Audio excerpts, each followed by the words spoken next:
À ce jour, veille de la composition du BPC, je donnerai quelques conseils aux candidats. Tout d'abord, je prie le tout Seigneur de les accompagner tout au long de la composition. Chers frères et sœurs candidats au BPC, aux différents examens, j'aimerais vous rappeler que le BPC, les examens d'abord, c'est d'abord spirituel avant d'être le travail physique de tout un chacun de nous. N'oubliez pas d'abord d'implorer votre Seigneur, d'implorer le Créateur, Allah subhanahu wa ta'ala, qui nous a créés. C'est lui qui accorde quelque chose d'abord. Et c'est lui qui sait tout ce qui est bon pour nous et tout ce qui n'est pas bon pour nous.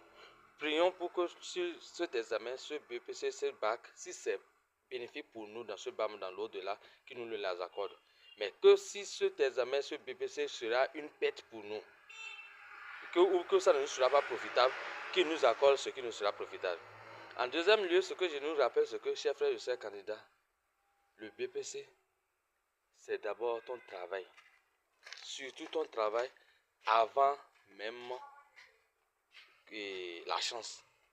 Beaucoup de candidats, à la veille de l'examen, commencent par s'informer. Ou bien le jour même de l'examen, commencent par s'informer chez vous. Quels sont les essais qu'on vous a dit qui va sortir? Quels sont les essais qui ne sortiront pas? Chers frères candidats, chers sœurs candidats, évitez ceci.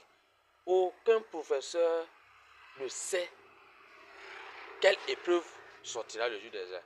Nous ne refusons pas que un professeur peut proposer les épreuves, mais il ne sait pas si l'épreuve qu'il a proposée sortira au BPC ou pas. Évitez ceci. Évitez de se promener dans les centres de composition. Si vous venez pour la composition, allez directement dans vos salles et commencez par réviser. Comme le dit, les derniers coups d'heure sont importants. Les derniers coups d'heure sont importants. Donc n'oubliez pas de viser les derniers coups d'heure sur vos cahiers, de réviser le général du cahier et la chance viendra à vous. L'autre chose, l'erreur que commettent beaucoup de candidats, c'est que quand on leur soumet l'épreuve, la première des choses, c'est de savoir avec précipitation quels sont les essais qui ont été demandés. Évitez ceci, parce que quand vous prenez l'épreuve avec précipitation, vous oubliez tout. Je vous supplie, quand l'examinateur amène l'épreuve, abandonnez l'épreuve d'abord, soyez en train de prier. Soyez en train de prier. Et quand votre cœur va se temporiser, quand votre cœur va revenir, quand vous allez revenir en vous, prenez maintenant doucement l'épreuve. Et commencez surtout par l'épreuve que vous maîtrisez le plus.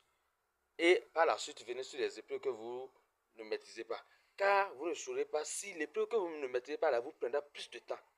Beaucoup de candidats commettent l'erreur là. Ils commencent par l'épreuve le plus difficile. Et au moment qu'ils vont se rendre compte qu'il ne reste que 30 minutes, ils reviennent maintenant sur ce qu'ils connaissent. Et c'est à ce moment maintenant on dit qu'il est l'heure. Et ce que vous connaissez, vous allez même laisser ça.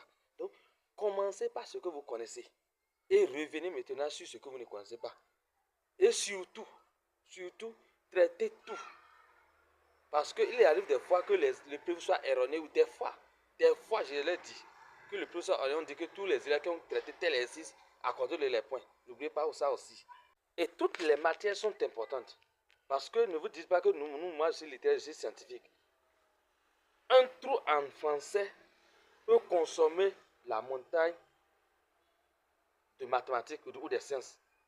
Un trou en français. Donc, si vous vous débrouillez à avoir au moins le minimum dans les matières que vous ne maîtrisez pas, vous verrez les surplus de là-bas vous permettront d'avoir votre examen. Est-ce que vous comprenez?